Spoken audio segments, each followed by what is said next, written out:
Jiwoo stepped off the transport shuttle and onto the main deck of the Galactic Trade Station. The air smelled strange, like metal, and something sweet she couldn't name. Around her, dozens of alien species moved through the corridors. Some walked on two legs like humans. Others floated or crawled. A few had so many limbs that Jiwoo lost count. She adjusted the tool belt around her waist and checked her datapad. The repair order was simple enough. Fix the cooling system in Section 7. Get paid. Go home. She had been doing this job for 2 years now, ever since Earth joined the Galactic Council. Most aliens still didn't trust humans. They thought Earth's people were too young, too reckless, too emotional. Jiwoo tried not to let it bother her. The station was massive, bigger than any city on Earth. It orbited a planet called Vex Prime, which glowed orange through the observation windows. Jiwoo had never been to Vex Prime itself. The locals didn't allow visitors. Something about sacred grounds and ancient laws.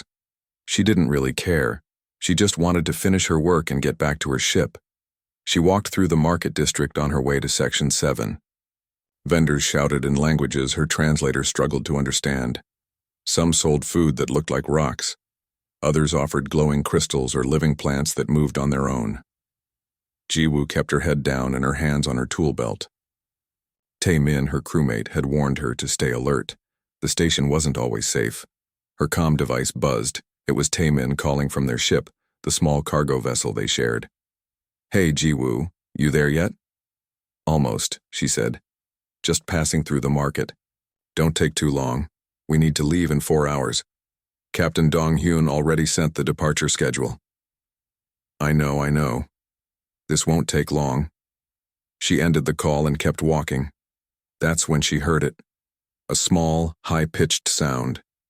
Like crying, but not quite human. Jiwoo stopped and looked around. Most of the aliens nearby ignored the sound. They walked past like nothing was wrong. But Jiwoo couldn't ignore it. Something about the noise made her chest feel tight. She followed the sound to a narrow alley between 2 storage units. The smell here was worse, like rotting garbage. She covered her nose and stepped carefully over broken containers and spilled liquids. The crying grew louder. In the corner, behind a pile of trash, she saw movement.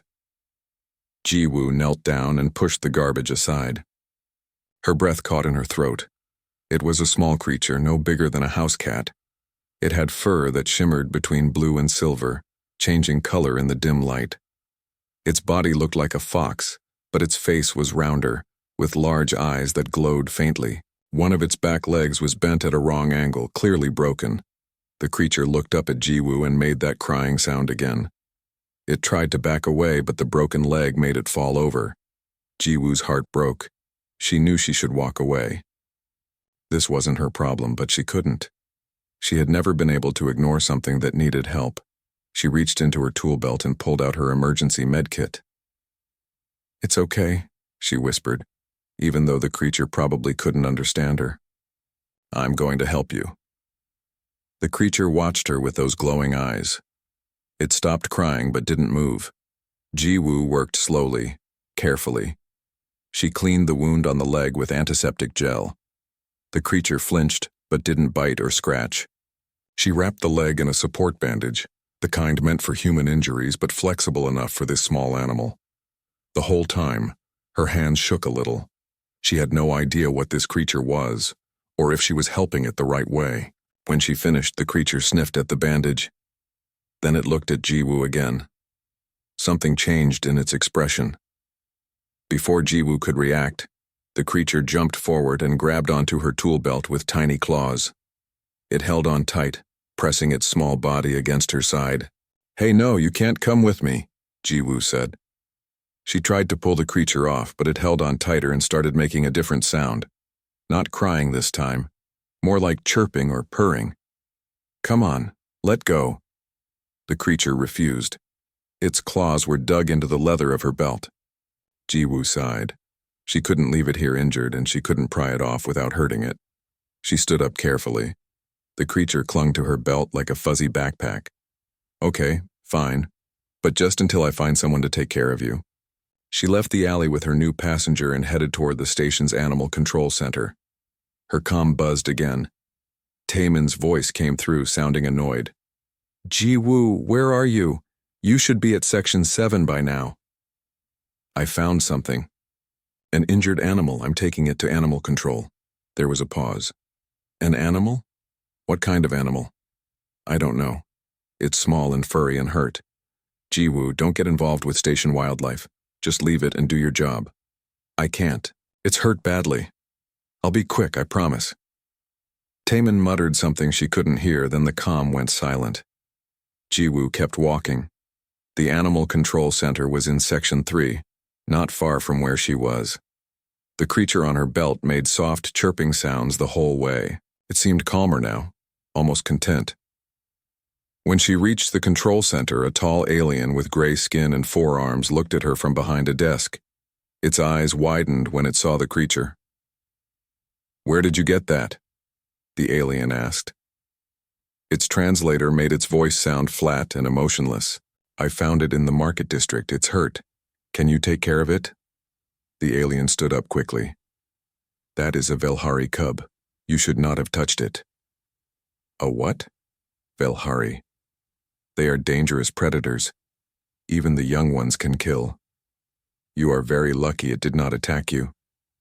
Ji-woo looked down at the small creature still clinging to her belt. It looked up at her with those big glowing eyes and chirped softly. This? It's dangerous? Very. I will take it now. Step forward. Ji-woo walked closer to the desk. The alien reached down with two of its arms to grab the cub. The moment its hands got close, the cub made a sound like a miniature roar and dug its claws in deeper. It pressed itself against Ji-woo's side and hissed at the alien. It won't let go, the alien said, pulling its hands back. This is very unusual. Velhari cubs do not bond with other species. Can you help me get it off?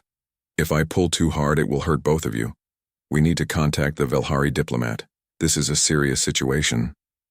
The alien pressed several buttons on its console. Within minutes, alarms started going off. Security guards arrived, forming a circle around Ji-woo. She felt her stomach drop. What had she gotten herself into? The cub chirped again and rubbed its head against her side, completely unaware of the chaos it was causing. A tall figure pushed through the security guards. It was another Velhari, but full-grown and terrifying. It stood almost 7 feet tall, with the same shimmering fur as the cub, but in deep red and black patterns. Its teeth were sharp and visible even when its mouth was closed. Its eyes glowed bright yellow and fixed on Ji-woo with obvious anger. You, the Velhari said, its voice deep and rumbling. You touched my people's young. You will release it immediately. Ji-woo held up her hands. I'm trying to. It won't let go. I was just trying to help. It was hurt and alone. Humans do not help. Humans interfere. Release the cub now. I told you I can't. It's holding onto my belt. The large Velhari stepped closer. The cub on Ji-woo's belt made that tiny roar sound again and tried to hide behind her legs. The big Velhari stopped, confusion crossing its face. Why does it fear me and cling to you? I don't know, Ji-woo said honestly. I just bandaged its leg, that's all. A crowd had gathered now. Dozens of aliens from different species watched the standoff. Some looked amused. Others looked shocked. Ji-woo felt her face getting hot with embarrassment. She laughed nervously, trying to break the tension. Guess I've got myself a shadow. The aliens stared at her. None of them laughed. The translator probably didn't carry the joke properly. But in her ear, Taemin's voice came through the comm and she heard him chuckle. A shadow, that's good, you're going to be in so much trouble. Ji-woo couldn't argue with that. 3 days passed and the small Velhari cub still refused to leave Ji-woo's side. She named it Dal, which meant moon in Korean because its fur glowed softly in the dark. Dal stayed attached to her tool belt during the day and slept curled up next to her at night. Whenever someone tried to separate them, Dal would cry and shake until Ji-woo came back. The Galactic Trade Station had become a very uncomfortable place for Ji-woo. The Velhari diplomat, whose name was Ralvesh, watched her constantly. He didn't trust her.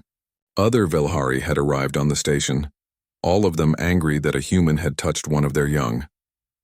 They gathered in groups and spoke in their own language, which Jiwoo's translator couldn't process. She knew they were talking about her. Captain Dong-hyun was not happy. He had postponed their departure twice already. "This is becoming a problem," he told Jiwoo in the ship's common room. He was a stern man with gray hair and deep lines around his eyes. "We have contracts to fulfill. We can't stay here forever because of a pet." "It's not a pet," Jiwoo said quietly. Dal was sleeping on her lap, making small purring sounds. "I don't know what it is, but it won't leave." "Then make it leave. Give it back to its people." "I've tried." You saw what happened, Dong-hyun had seen. He had been there when Ralvesh tried to take Dal away by force. The cub had bitten the diplomat's hand and refused to let go until Jiwoo told it to stop. Even then, Dal had stayed pressed against her leg, growling at everyone else. The whole incident had made things worse. "The Velhari are demanding answers," Dong-hyun said. "They want to know how you made their cub bond with you. They think you used some kind of trick or drug. That's ridiculous. I just helped it when it was hurt. I know that. But they don't believe it. And honestly, Jiwoo, this is affecting your career. Other crews are talking. They're saying humans are too soft, that we get attached to things we shouldn't." Jiwoo felt her throat tighten. She looked down at Dal, who opened one eye and looked back at her. The cub's expression was peaceful and trusting. "How could something so small cause so much trouble? I didn't mean for any of this to happen." "I know," Dong-hyun said, his voice softer now. "But you need to figure this out soon. We leave in 2 days, with or without your little shadow." That afternoon, Jiwoo received a message to report to the station's medical center. A doctor wanted to examine both her and Dal. When she arrived, she found a short man with glasses and tired eyes waiting for her. He introduced himself as Dr. Hyun-soo, Earth's xenobiologist assigned to the station. "I've been studying Velhari biology for 3 years," Hyun-soo said as he led her into an examination room. "What's happening with you and this cub shouldn't be possible. Velhari young bond with their parents through pheromone recognition. They can identify their mother and father by scent. No other scent should trigger the bonding response, but it did," Jiwoo said. "Exactly. That's why I need to run some tests. Are you willing?" Jiwoo nodded. For the next 2 hours, Hyun-soo took samples from both her and Dal. He scanned them with different machines, took notes on his datapad, and muttered to himself in Korean. Dal didn't like the tests and tried to hide under Jiwoo's jacket several times. But whenever Hyun-soo needed to examine the cub, Jiwoo would pet its head and whisper that everything was okay. Dal would relax and let the doctor work. Finally, Hyun-soo sat down and pulled up images on a large screen. "I found something interesting," he said. "When you rescued Dal, your body was under stress, correct?" "I guess so. I was nervous about touching an alien creature.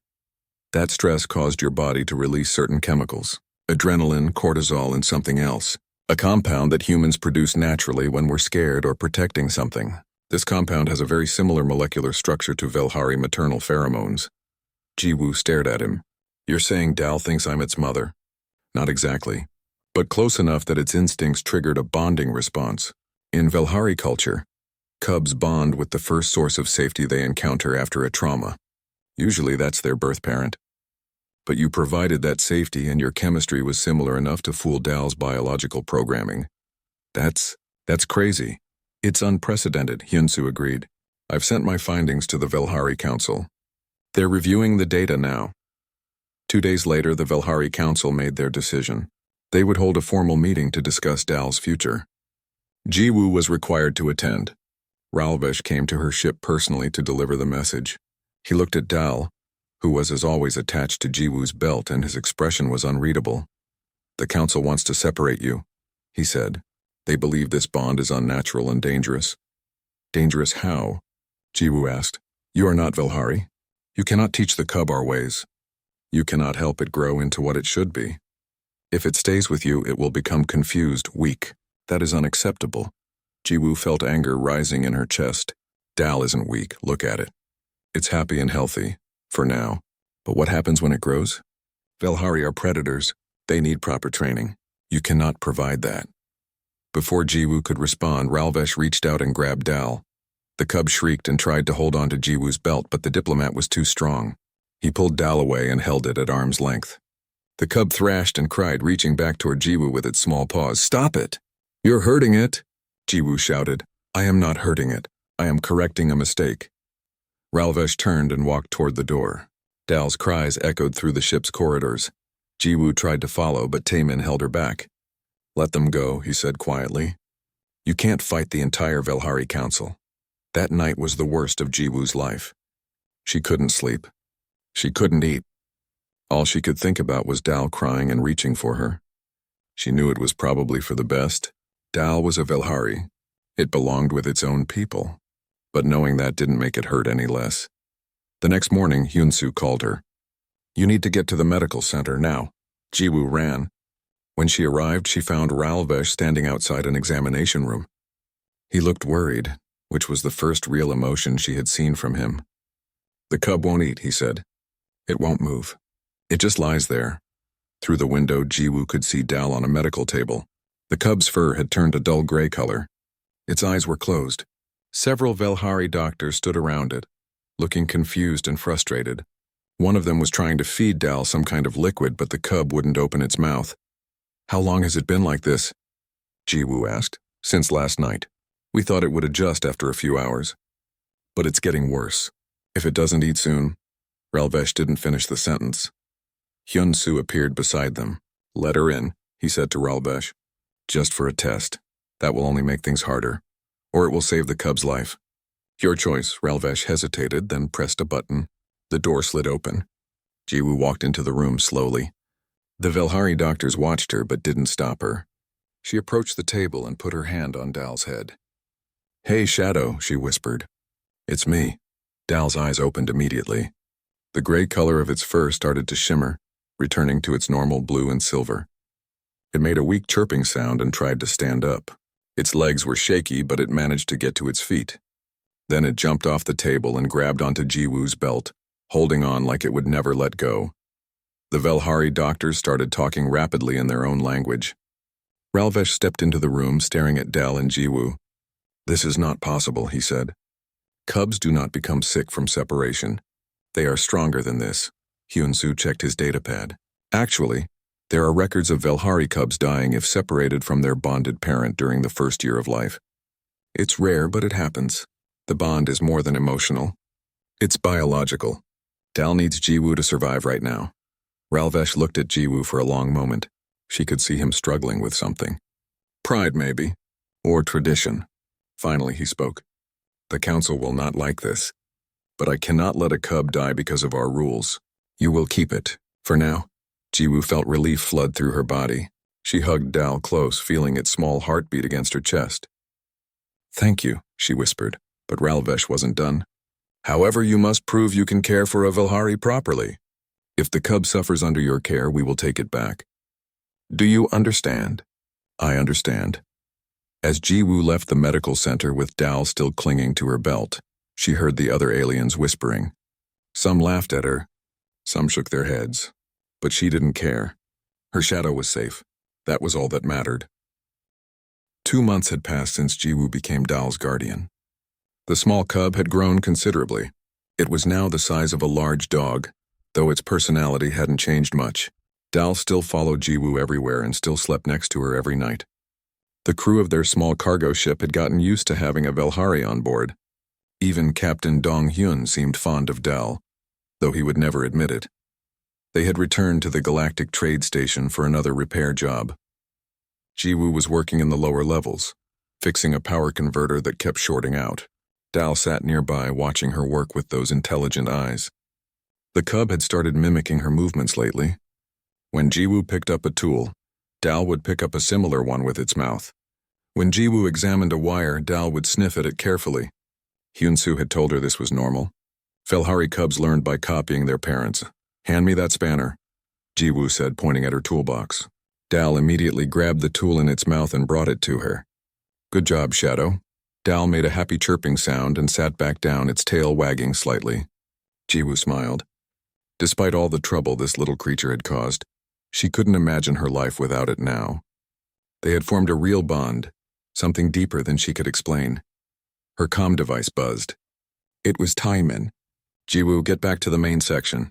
Something's happening. What kind of something? Just get here now. The urgency in his voice made Jiwoo's stomach tighten. She grabbed her tools and started running. Dal ran beside her, keeping pace easily. The cub's legs had gotten much stronger. They reached the civilian sector in 5 minutes. The corridor was full of people running and screaming. Alarms blared from every speaker. Jiwoo grabbed a passing alien, one of the gray-skinned ones with 4 arms. "What's going on?" "Pirates." Kresh raiders broke through the defense shield. "They're boarding the station." Jiwoo's blood went cold. She had heard stories about the Kresh. They were a reptilian species known for their cruelty. They raided stations and ships, taking whatever they wanted and killing anyone who resisted. The Galactic Council had been trying to stop them for years, but the Kresh were too numerous and too spread out. "Where are they now?" Jiwoo asked. "Sector 4. They're moving toward the civilian shelters." "Go, run!" Jiwoo didn't need to be told twice. She ran toward the emergency shelter in Sector 3, Dal right behind her. Other people joined them, a mix of humans and aliens all fleeing from the same danger. Among them was an elderly woman Jiwoo recognized. Her name was Bora, a merchant who sold earth spices in the market. She was breathing hard and struggling to keep up. "Bora, come on!" Jiwoo grabbed her arm and helped her run faster. They reached the shelter entrance, but it was jammed with people trying to get inside. Someone was screaming that the door wouldn't open properly. The crowd pushed and shoved. Jiwoo held on to Bora, making sure the older woman didn't fall. Dal stayed pressed against her leg, its fur starting to change color from blue to a darker shade. Then Jiwoo heard it. Heavy footsteps and harsh voices speaking in a language her translator identified as Kresh. She turned around and saw them. 5 large reptilian creatures, each one over 7 feet tall with scales that looked like armor. They carried energy weapons and wore metal bands around their arms and necks. Their eyes were yellow and cold. The crowd at the shelter entrance panicked. People pushed harder, screaming louder, but the door still wouldn't open fast enough. They were trapped. The Kresh leader, the largest of the group, laughed. It was a horrible sound, like rocks grinding together. "Look at this. Soft things all in one place. Makes our job easier." Jiwoo's mind raced. They needed time. Someone had to slow down the raiders long enough for the door to open. She looked down at Dal, who was now growling softly. "Stay behind me," she whispered to the cub. Then she stepped forward, putting herself between the Kresh and the crowd. In her hand was the only weapon she had, a plasma cutter used for cutting metal. It wasn't designed for fighting, but it was better than nothing. "You don't want to do this," Jiwoo said, trying to keep her voice steady. The Kresh leader looked at her and laughed again. "A human? With a tool? This is what stands against us?" The other Kresh joined in the laughter. "Move aside, little thing. We might let you live if you do." "No." The laughter stopped. The leader's eyes narrowed. "Then you die first." He raised his weapon. Jiwoo braced herself. This was stupid. This was suicide. But she couldn't let these monsters hurt innocent people without trying to stop them. Behind her, she heard Bora crying and others praying in different languages. Then Dal moved. The cub had been quiet behind Jiwoo's legs, but now it stepped forward. And it wasn't small anymore. Somehow, in the last few seconds, Dal had grown. Not much, but enough to be noticeable. Its fur had turned completely red, a bright warning color that made it look like it was on fire. Its teeth, which had always been small and harmless, now looked sharp and dangerous. But the most terrifying thing was the sound Dal made. It wasn't a chirp or a purr. It was a deep, rumbling growl that seemed to vibrate in Jiwoo's bones. The sound was so low and powerful that even the Kresh stopped moving. The leader stared at Dal. Recognition crossed his face. "Velhari," he said quietly. Dal took another step forward, placing itself directly in front of Jiwoo. Its growl grew louder. The fur on its back stood up, making it look twice its actual size. Its eyes glowed bright yellow, just like Ralvesh's eyes had when he was angry. "It's just a cub," one of the other Kresh said. But his voice wasn't as confident as before. "A bonded cub," the leader replied, "defending its parent." Jiwoo didn't understand what that meant, but she could see the Kresh were hesitant now. They had stopped advancing. Their weapons were still raised, but they weren't shooting. Dal took another step forward, and the Kresh actually took a step back. Then Dal attacked. The cub moved so fast that Jiwoo barely saw it. One moment it was standing still, the next it had leaped at the nearest Kresh raider. Dal's teeth clamped down on the raider's weapon arm. The Kresh screamed and tried to shake the cub off, but Dal held on. With a twisting motion, the cub used its body weight to pull the raider off balance. The Kresh fell hard on the metal floor. Dal didn't stop. It jumped to the next raider, this time going for the legs. Jiwoo watched in shock as her small shadow, the creature that had been so gentle and playful, fought like a trained warrior. Dal's movements were precise and efficient. It targeted weak points just like Jiwoo did when she was taking apart machinery, the joints in the armor, the exposed areas between the scales. Dal seemed to know exactly where to hit. The Kresh leader roared and fired his weapon. The energy blast missed Dal by inches, hitting the wall instead. Dal dodged and weaved, moving in patterns that seemed random but weren't. The cub was using everything it had learned from watching Jiwoo work. When Jiwoo diagnosed a problem, she always looked for the weak point first. Dal was doing the same thing, but with enemies instead of machines. 2 of the Kresh were down now, writhing on the floor. The other 3 started backing away. "Retreat!" the leader shouted. "It's not worth it." They turned and ran. Dal chased them for a few steps, still growling, then stopped and watched them disappear around a corner. The cub's fur was still red and it was breathing hard. Then it turned around and looked at Jiwoo. For a moment, Jiwoo was afraid. This wasn't the small, gentle creature she had rescued. This was a predator, dangerous and deadly. But then Dal's fur started to fade back to its normal blue color. The cub walked over to her, sat down, and chirped softly. It rubbed its head against her leg, just like it always did. Jiwoo's legs felt weak.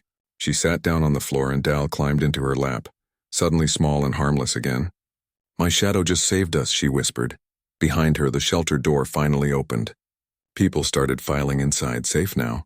Bora walked over and put her hand on Jiwoo's shoulder. "Thank you," the old woman said. "Both of you." Station security arrived minutes later, armed and ready to fight. But the fight was over. They found the 2 injured Kresh raiders and took them into custody. The others had escaped, but they wouldn't be back anytime soon. Word would spread about what happened. About a human and a Velhari cub defending civilians against armed raiders. One of the security officers, a tall alien with green skin, looked at Jiwoo with something like respect. "You're either very brave or very stupid." "Probably stupid," Jiwoo admitted. The officer looked at Dal, who was still sitting in Jiwoo's lap, looking innocent. "That cub fought like a full-grown warrior. How did you train it?" "I didn't train it. It just did what it thought was right." The officer shook his head in disbelief. "Humans. You make no sense at all." Later that night, back on their ship, Jiwoo sat with Dal in her small quarters. The cub was exhausted and had fallen asleep immediately. Jiwoo stroked its soft fur and tried to process what had happened. Dal had protected her. More than that, Dal had protected everyone. The cub hadn't been thinking about itself at all. It had seen danger and acted. Taemin knocked on her door and came in with 2 cups of hot tea. "You're famous now," he said, sitting down next to her. "Everyone on the station is talking about the human engineer and her Velhari shadow. They're calling you both heroes. We're not heroes. We just did what we had to do." "That's what heroes always say." Taemin smiled. "The Velhari Council wants to talk to you again." Ralvesh sent a message. He say the message from the Velhari Council arrived 3 days after the pirate attack. It was formal and written in perfect standard galactic language. Jiwoo read it 5 times, her hands shaking more with each reading. The council requested her presence on Velthar, the Velhari homeworld. They wanted to discuss Dal's future and the unprecedented bond between human and Velhari. Captain Dong-hyun called an emergency meeting in the ship's common room. Taemin was there along with Dr. Hyun-soo, who had asked to join them for the journey. They all looked worried. "This could go badly," Dong-hyun said, his arms crossed. "The Velhari are proud. Very proud. They might see this whole situation as an embarrassment. Or they might see it as an opportunity," Hyun-soo countered. "Dal proved that cross-species bonding can work. That's scientifically important. Science doesn't matter if they decide Jiwoo broke some sacred law," Taemin added. "They could take Dal away permanently." Jiwoo sat quietly listening to them debate. Dal was curled up at her feet, sleeping peacefully. The cub had no idea what was coming. "I have to go," Jiwoo finally said. "If I don't, they'll think I'm hiding. That will make things worse." "I'm going with you," Hyun-soo said. "As Earth's official xenobiologist, I can testify about the bond's biological basis." Dong-hyun nodded slowly. "I'll come too. They might listen to a ship captain more than a young engineer. And I'm not staying behind," Taemin said firmly. "We're a crew. We stick together." Jiwoo felt tears prickling at her eyes. Thank you, all of you. The journey to Velthar took 6 days. Jiwoo spent most of that time trying not to think about worst-case scenarios. She played with Dal, teaching the cub new things and trying to memorize every moment.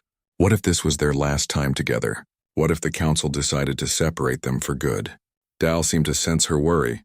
The cub stayed closer than usual, making soft, comforting sounds whenever Jiwoo's breathing got too fast.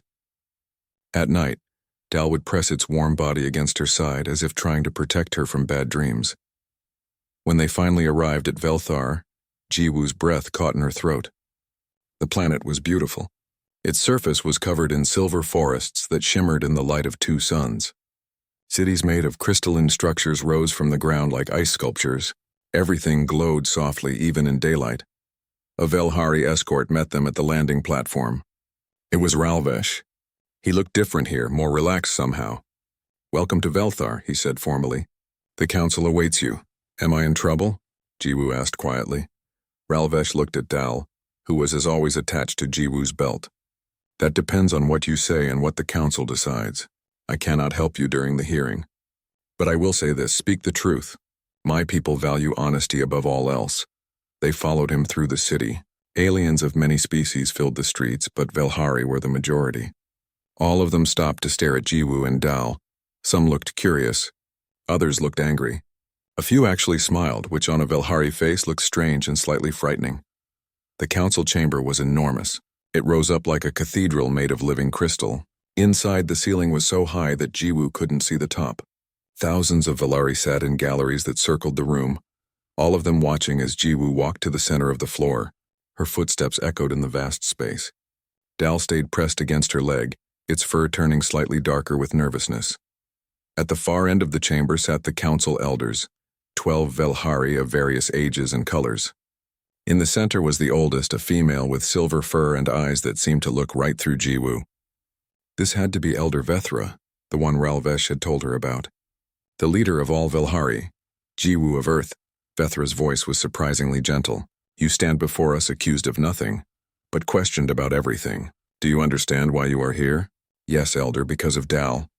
Jiwoo's voice sounded small in the huge room. "Because of Dal," Vethra agreed. "A cub who should have bonded with Velhari parents but instead chose a human. A cub who defended you against armed raiders using techniques never taught by our people. This should not be possible, yet here we are." Another elder spoke up, this one male with red and black fur. "You interfered with nature. Velhari cubs bond through instinct, through generations of genetic memory. By manipulating those instincts, you have created an abomination." "I didn't manipulate anything," Jiwoo said, trying to keep her voice steady. "I found Dal hurt and alone. I helped." "That's all? That's all?" The male elder's voice rose. "You took a sacred bond and perverted it. This cub will never be truly Velhari now. It will be confused, weak, broken." Dal made a small growling sound at that. Jiwoo put her hand on the cub's head, silently asking it to stay calm. Hyunsu stepped forward. "If I may speak, honored elders, I am Dr. Hyunsu, xenobiologist for Earth. I have studied the bond between Jiwoo and Dal extensively. There is no manipulation, no perversion. What happened was a natural biological response to similar chemical compounds. Similar is not same," another elder said. "Humans are not Velhari." "No, we're not," Hyunsu agreed. "But we produce chemicals that Dal's biology recognized as safe. The bond formed because Jiwoo provided exactly what Dal needed at exactly the right moment. This is science, not magic. Science cannot explain why the cub fought like a warrior," the red-furred elder challenged. "No one taught it combat." "How do you explain that?" Donghyun spoke up now. "I can explain that. I've watched Dal for months. The cub learns by watching Jiwoo. When Jiwoo fixes machines, she looks for weak points first. That's what Dal did during the fight. It applied problem-solving techniques to combat. A cub should not be able to do that." "Maybe your cubs can't," Taemin said, his voice sharp. "But Dal can, because it learned from a human who thinks differently than Velhari do. That's not weakness. That's adaptation." The chamber erupted in noise. Velhari in the galleries shouted at each other in their own language. Some sounded angry. Others sounded excited. The elders let them argue for several minutes before Vethra raised her hand. Silence fell immediately. "Jiwoo of Earth," Vethra said, "I have one question for you. Why did you help Dal?" You knew nothing about our species. You knew the cub could have hurt you. Yet you helped anyway. Why? Jiwoo thought about the question carefully. Everyone was waiting for her answer. Finally, she spoke. Because it needed help. That's what humans do. We see something suffering and we can't ignore it. It doesn't matter if it's human or alien or dangerous. If something needs help, we help. I don't know how to explain it better than that. The simplicity of her answer seemed to surprise the elders. They looked at each other, having some silent conversation that Jiwoo couldn't interpret. Finally, Vethra spoke again. Before we make our decision, there is something you should know about my people. We are dying. The gallery went completely silent. Jiwoo felt her stomach drop. Dying? How? Our birth rate has fallen dramatically over the last century. Fewer and fewer cubs are born each year. Of those that are born, many do not survive the bonding process. They reject their parents or their parents reject them. We have become too rigid, too set in our ways. We have forgotten how to adapt. Another elder, this one female with pale blue fur, continued. For years we have watched other species thrive while we decline. We told ourselves it was because we were superior, that we did not need to change. But the truth is that we are afraid. Afraid that if we change, we will lose what makes us Velhari. What does this have to do with me and Dal? Jiwoo asked. Vethra stood up. Despite her age, she moved gracefully down from the council platform and approached Jiwoo. Dal tensed, ready to defend if necessary, but Jiwoo held the cub back. You represent something we have lost, Vethra said, looking directly into Jiwoo's eyes. The ability to care without calculation, to help without asking what we gain, to adapt without losing ourselves. Dal bonded with you not because you are Velhari, but because you showed it kindness in a moment of need. That is powerful. That is what we need to remember. So what happens now? Vethra placed her hand on Dal's head. The cub allowed it, though it watched the elder carefully. We propose something that has never been done before. You will remain Dal's guardian. You will raise it, teach it, and keep it safe. In exchange, humans and Velhari will form an alliance. We will share knowledge, resources, and culture. And perhaps, if we are lucky, we will learn from each other. Jiwoo couldn't believe what she was hearing. You want us to be allies? Because of Dal? Because of what Dal represents. Hope, change, the possibility that we don't have to stay the same forever. Vethra smiled, and this time it didn't look frightening at all. Also, your captain was correct. Dal adapted human problem-solving to Velhari instincts. That combination is remarkable. We would be fools not to explore what other combinations might be possible. The red-furred elder who had argued before stood up. I still say this is wrong. We should not change our ways for humans. Then our ways will die with us, Vethra said firmly. I would rather see Velhari evolve than watch us fade into history. The vote will now commence. Jiwoo held her breath as the 12 elders voted. It took less than a minute. 9 voted in favor of Vethra's proposal. 3 voted against. The alliance. 5 years had passed since that day in the council chamber on Veltar. 5 years that had changed everything. Jiwoo stood on the bridge of her ship, the Harmony, and looked out at the stars. She was a captain now, commanding her own vessel and crew. The ship was larger than the old cargo hauler she'd worked on with Dong Hyun. It was designed for diplomacy and exploration, with quarters for both human and Velhari crew members. The walls were decorated with art from both cultures, a visual reminder of the alliance that had grown from one simple act of kindness. Beside her stood Dal, not the small cub she had rescued anymore, but a fully grown Velhari warrior. Dal was magnificent now, standing almost 6 feet tall with fur that shimmered between blue and silver depending on the light. The cub's playful personality had matured into something more serious, but the bond between them remained as strong as ever. Dal served as her second in command, a position that would have been unthinkable just 5 years ago. Captain, Dal's voice came through the translation device all Velhari wore when speaking with other species. Dal had learned to speak human languages too, but the translator made it easier for the whole crew to understand. We're approaching the disputed territory. Should I alert the crew? Yes, please do. And Dal? Jiwoo smiled at her old friend. Thank you for being here. Dal's expression softened, showing the gentleness that still existed under the warrior exterior. I am always here, my parent, as you were there for me. The Harmony was on a mission to mediate a territorial dispute between 2 alien species who had been fighting for decades. It was the kind of mission that required trust and neutrality. The Human-Velari Alliance had become known across the galaxy for exactly those qualities. Other species had watched in amazement as humans and Velhari worked together, learning from each other and creating something new.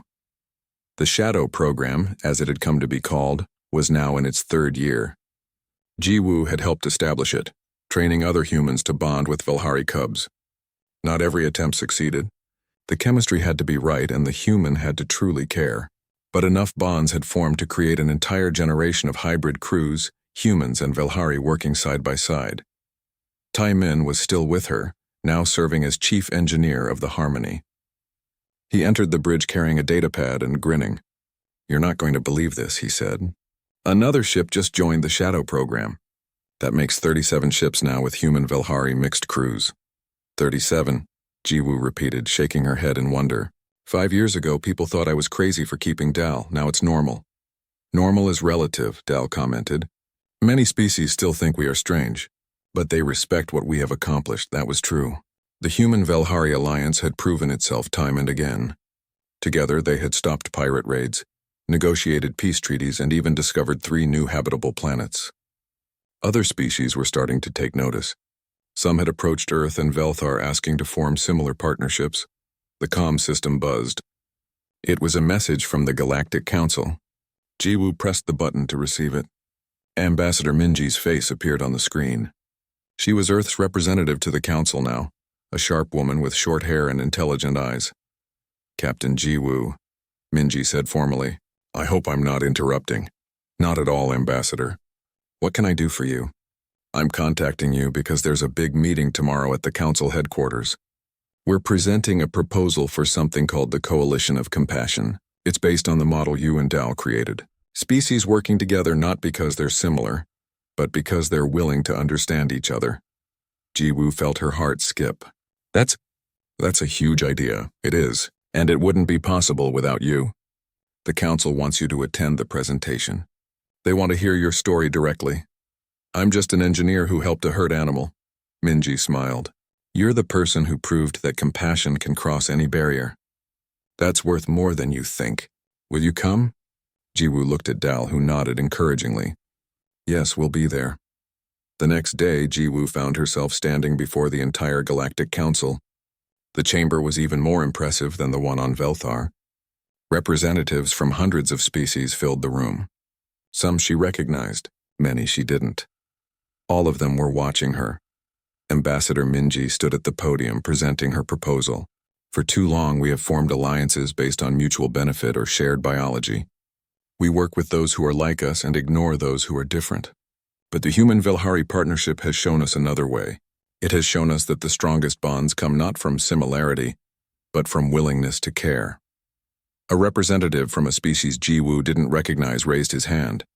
This all sounds very nice, but how is it practical? Compassion doesn't stop wars. Strength stops wars. Minji gestured to Jiwoo.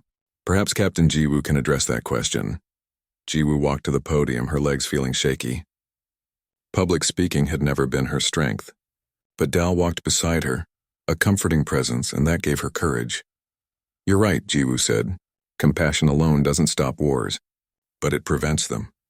5 years ago, when I found Dal, I wasn't thinking about politics or alliances. I just saw something that needed help.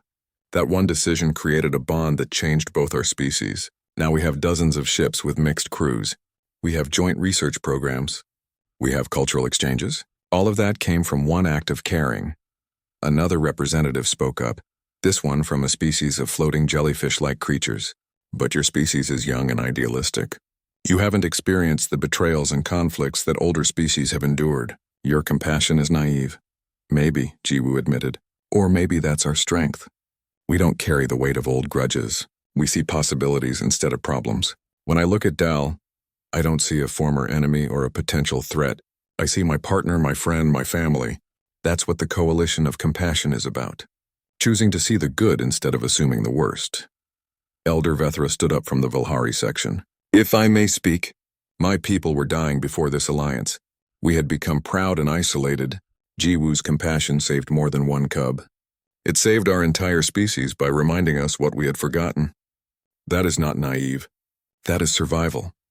The debate continued for hours. Some representatives supported the proposal enthusiastically. Others remained skeptical. But slowly, Jiwoo could see minds changing. The Human-Velari Alliance was living proof that the coalition could work. By the end of the day, the vote was called. The proposal passed with 70% support. The Coalition of Compassion was now official galactic policy. Species who wanted to join could apply. They would be paired with others who were different from them, encouraged to work together and learn from each other. It was ambitious and risky and beautiful. That night, aboard the Harmony, Jiwoo sat in her quarters with Dal. The ship was heading back to their regular patrol route. Everything felt different now, but also the same. They were still just a captain and her second in command, doing their jobs and trying to help where they could. "Do you ever think about that day in the alley?" Jiwoo asked. "When I found you hurt and scared?" Dal's fur rippled with color, a sign of contentment. "I think about it often. I was dying, alone and in pain. Then you appeared.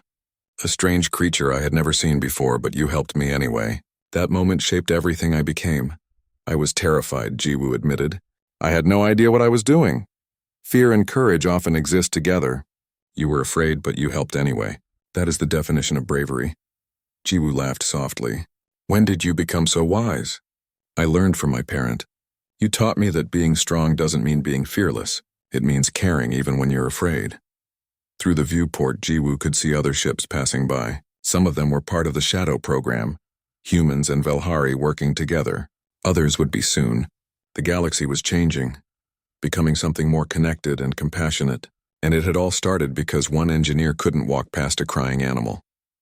"Thank you for not letting go of my belt that day," Jiwoo said. Dal moved closer, resting against her side like it had done as a cub. "Thank you for giving me something to hold on to." Taemin's voice came over the comm. "Captain, we have a distress signal.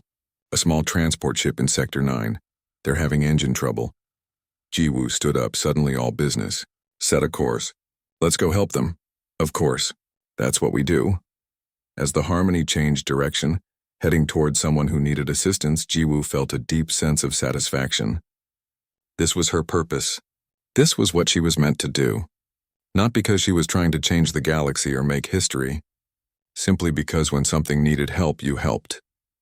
Dal stood beside her on the bridge as they approached the disabled transport. The crew was already preparing rescue equipment. Human and Velhari working together seamlessly, just like they had been trained to do. "You know," Dal said quietly, "when I was small, the crew called me your shadow. I followed you everywhere, always attached to your belt. I remember. It made everyone laugh. Now there are shadows across the stars, humans and Velhari together, following the path you created. The name has become something bigger than either of us." Jiwoo looked at her friend, her partner, her family. "We're just one team, Dal.